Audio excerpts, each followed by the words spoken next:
In example 9, we have an economist wishes to estimate with a 95% confidence interval the yearly income of welders with at least 5 years experience to within $1,000.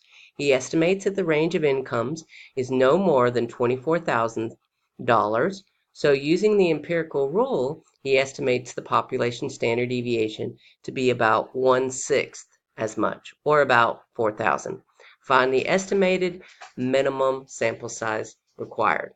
Okay, so 95% confidence interval, and let's notice we are estimating the population mean again. So we want, and we've got the standard deviation.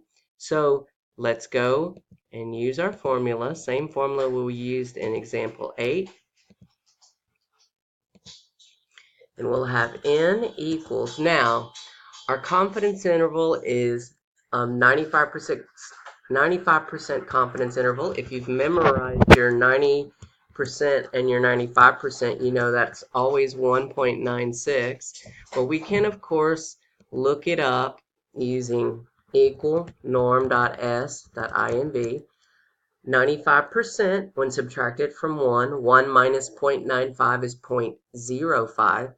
Divide that by 2, that's 0.025. And notice that gives us our 1.96 when we round to 3 decimal places.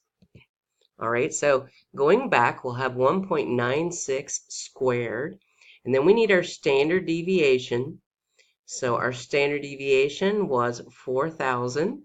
So we're going to use 4,000 squared, and our E, the part that says within, is 1,000. So let's plug that all into the formula. We'll have 4,000 squared, and then we want to divide by 1,000 squared. And let's put that into the calculator. We end up getting 61.4656. And as we said in the last example, we always round this up. So we need 62 in our sample to obtain what is needed here.